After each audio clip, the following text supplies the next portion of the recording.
Hai, Assalamualaikum. Selamat datang kembali di channelnya Bu Evi. Bagaimana kabar kalian hari ini? Dimanapun kalian berada, Bu Evi doakan baik-baik saja ya. Kali ini kita akan belajar tema 6, subtema 2, pembelajaran yang ketiga.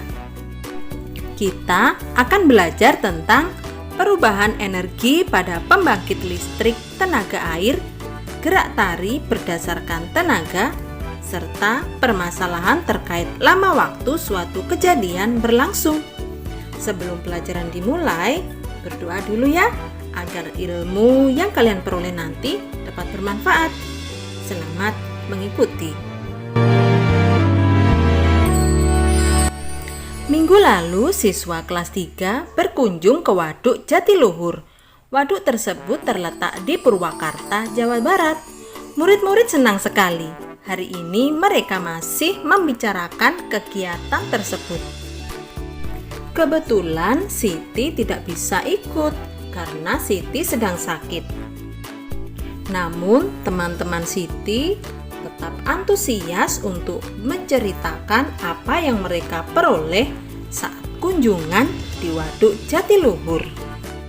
Mereka mengatakan bahwa mereka sangat senang karena banyak ilmu yang mereka peroleh selama berada di Waduk Jatiluhur. Edo baru tahu bahwa Waduk Jatiluhur dapat dijadikan sebagai pembangkit listrik. Karena itu, Udin mengatakan bahwa Waduk Jatiluhur itu disebut sebagai waduk untuk PLTA, yaitu pembangkit listrik tenaga air, karena energi listriknya berasal dari tenaga air. Siti menjadi penasaran, bagaimana caranya energi air menjadi energi listrik? Lalu Udin menjelaskan bahwa energi gerak air akan memutar alat yang disebut turbin. Lalu turbin menggerakkan generator listrik. Bergeraknya generator listrik inilah yang akan menghasilkan tenaga listrik. Kemudian Lani menambahkan bahwa listrik yang dihasilkan kemudian disalurkan ke gardu-gardu listrik. Edo melengkapi. Ia mengatakan bahwa dari gardu-gardu itulah listrik disalurkan ke rumah-rumah atau kantor-kantor. Seru sekali ya pembicaraan mereka. Dari pembicaraan mereka, kita mendapatkan informasi tentang manfaat waduk sebagai pembangkit listrik. Selain sebagai pembangkit listrik, waduk juga digunakan untuk keperluan lainnya seperti irigasi atau pengairan sawah, perikanan, dan juga sebagai tempat wisata. Betapa besar manfaat waduk. Oleh karena itu, dapat dibayangkan apa yang akan terjadi jika waduk kering. Sawah-sawah akan kekeringan dan persediaan energi listrik menjadi berkurang. Sekarang, coba kalian pikirkan, apa akibatnya jika tidak ada listrik? Apa pula akibatnya jika sawah kering? Nah, sekarang cobalah untuk menjawab pertanyaan berikut ini. Pertama, tuliskan 2 hal tentang Waduk Jatiluhur yang sudah diketahui. Kedua, bagaimana tenaga listrik dihasilkan oleh air dalam waduk? Ceritakan secara singkat ya. Dan yang ketiga, bagaimana listrik dari PLTA dapat sampai ke rumah-rumah? Keempat, apa yang akan terjadi jika air di waduk kering? Dan yang kelima, tuliskan 3 masalah yang muncul bila tidak ada listrik. Coba simak penjelasan berikut tentang perubahan energi pada pembangkit listrik tenaga air. Pembangkit listrik tenaga air atau biasa disebut PLTA merupakan pemanfaatan energi gerak dari air untuk menghasilkan energi listrik. PLTA umumnya dibangun di waduk atau bendungan.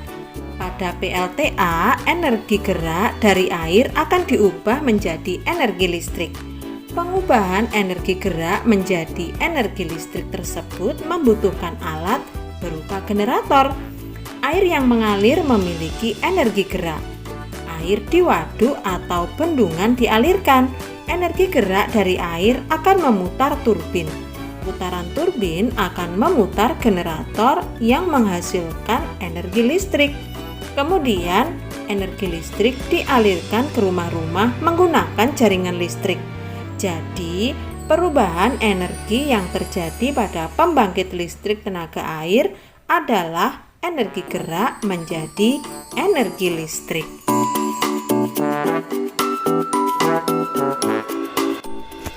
Kalian juga harus tahu bahwa salah satu aktivitas yang membutuhkan energi adalah menari.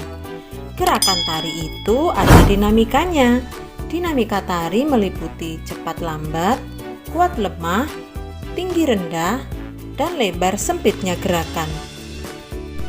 Masihkah kalian ingat mengenai gerakan lemah kaki yang sudah kalian pelajari pada pembelajaran 1?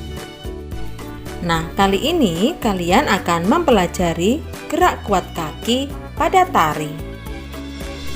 Jenis gerakan ini sama persis dengan yang dipelajari pada pertemuan sebelumnya, namun kali ini gerakan kakinya kuat sesuai dengan tempo lagunya yang cepat. Kalian bisa mempraktekkan gerakan tari ini dengan menggunakan iringan lagu seperti misalnya lagu Rasa Sayangi. Coba simak contoh gerakan berikut ini. Letakkan tangan di pinggang, kemudian kakinya diayunkan mengikuti irama musik yang cepat. Musiknya berirama cepat, kakinya harus diayunkan lebih kuat.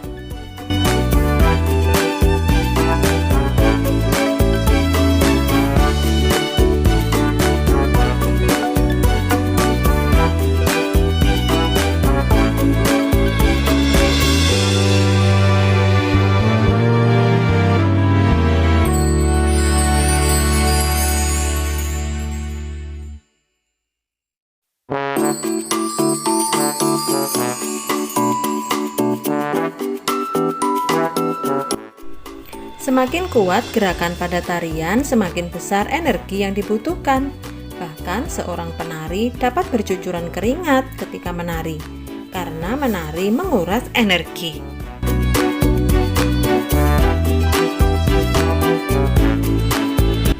Semua aktivitas yang kita kerjakan pasti ada durasinya atau hitungan lamanya.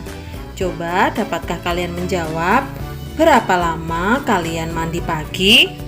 Dapatkah kalian menghitungnya? Kalian dapat menghitungnya dengan menyebutkan pukul berapa kalian biasa mandi, lalu pukul berapa kalian selesai. Untuk lebih jelasnya, mari simak contoh berikut ini. Pukul 5, Lani bangun tidur, kemudian mandi, berpakaian, dan menyiapkan perlengkapan sekolah. Kegiatan ini dilakukan sampai pukul 5:30 menit. Maka lama kegiatan tersebut adalah sebagai berikut. Pukul 5:30 dikurangi pukul 5 sama dengan 30. Jadi lama waktu yang diperlukan adalah 30 menit. Contoh yang kedua. Ayah pergi bekerja pukul 7:30 menit. Ayah pulang dari kantor dan sampai di rumah pukul 18. Lama ayah bekerja dan waktu yang diperlukan dalam perjalanan adalah sebagai berikut. Pukul 18 dikurangi 7:30.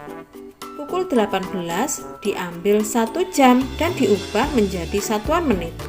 Masih ingatkah kalian 1 jam ada berapa menit? Ya, 1 jam ada 60 menit. Jadi 17:60 dikurangi pukul 7:30 sama dengan 10:30. Jadi ayah bekerja selama 10 jam 30 menit. Nah, adakah cara lain yang kamu ketahui untuk menghitung lama waktu ayah bekerja? Berikut ini adalah jadwal kegiatan harian Lani. Berdasarkan tabel tersebut, coba tentukan lamanya masing-masing kegiatan.